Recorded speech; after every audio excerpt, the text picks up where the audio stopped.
चमकती हुई वादियों और नीले आसमानों के दरमियान एक खूबसूरत सल्तनत थी जिसकी हवा में अमन, नरमी और खुशहाली घुली हुई थी।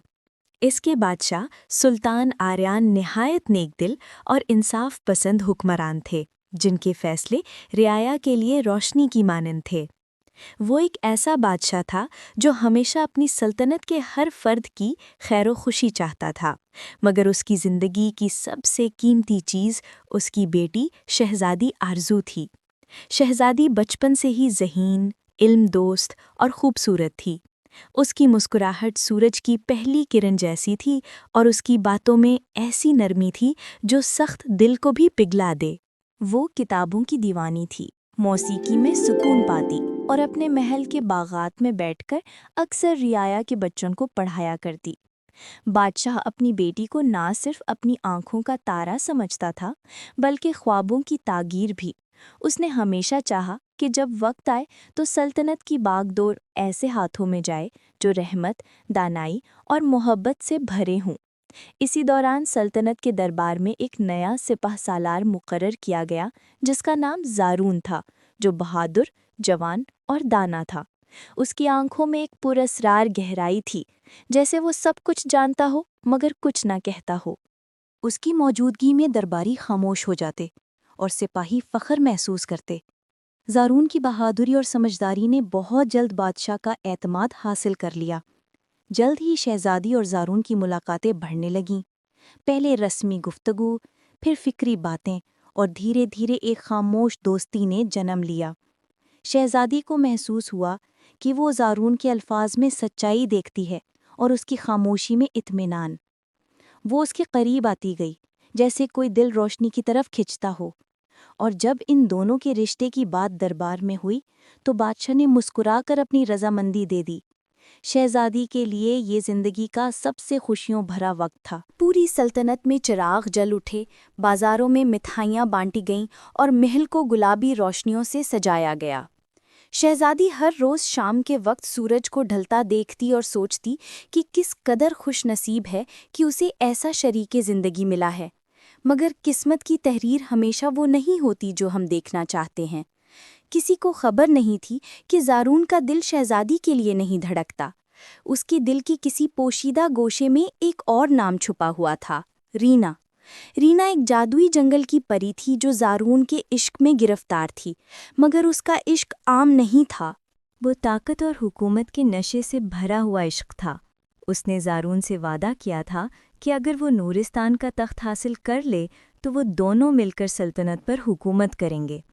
ज़ारून का शहजादी से रिश्ता सिर्फ एक चाल थी, एक सीढ़ी जिसके ज़रिए वो अपने मकसद तक पहुंचना चाहता था। शादी की तैयारियां शुरू हुईं तो सल्तनत में खुशबू की बारिश होने लगी। हर गली में रोशनी, हर दरख्त पर चिराग और हर दिल में मुसर्रत छा गई। शादी से एक दिन पहले मेहंदी की तकरीब थी, वो रात जो हर दुल्हन की ज़िंदगी का सबसे हसीन लम्हा समझी जाती है। शहजादी खूबसूरत लिबास में जगमगा रही थी, जैसे चांदनी ज़मीन पर उतर आई हो। खादमाएँ गीत गा रही थीं, हवा में इत्र की महक थी और शहजादी के सामने चांदी के प्यालों में मेहंदी तैयार की जा रही थी। किसी को मालूम नहीं था कि इन्हीं प्यालों में एक खुफिया जहर भी घुल चुका है। ज़रून ने रात के अंधेरे में एक बूढ़ी खादिमा को बुलाकर मजबूर किया कि वो मेहंदी में बेरंग जहर मिला दे, जो उसे रीना ने दिया था। जहर मुहलिक नहीं था, मगर आहिस्ता आहिस्ता जिस्म को कमज़ोर कर देने वाला था। खादिमा खौफजदा थी क्योंकि उसके बेटे ज़ारून जिस सिपाहियों के कब्ज़े में थे। उसने मजबूरी में जहर मेहंदी में मिला दिया और किसी को कुछ मालूम न होने दिया।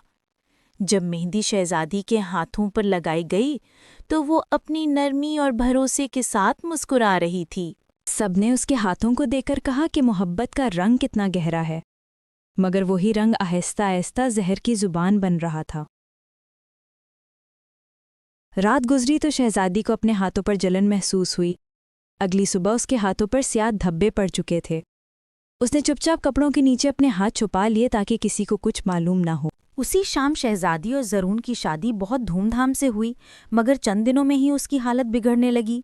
जिस्म कमज़ोर, चेहरा जर्द और आंखों में थकन। दरबार के तबीबों ने जब इलाज किया तो कोई सबब ना मिला। سب نے اسے موسم کی کمزوری سمجھ کر ٹال دیا۔ وقت گزرتا گیا اور شہزادی کی کمزوری بڑھتی گئی۔ دوسری طرف زرون کے رویے میں تبدیلی آنے لگی۔ وہ سرد اور بے حس ہو گیا۔ شہزادی کی بیماری نے اس کے لیے راستہ آسان بنا دیا۔ وہ بادشاہ کے قریب ہونے لگا، سلطنت کے فیصلوں میں حصہ لینے لگا اور رفتہ رفتہ اقتدار کے دھاگے اپنے ہاتھوں میں سمیٹنے لگا۔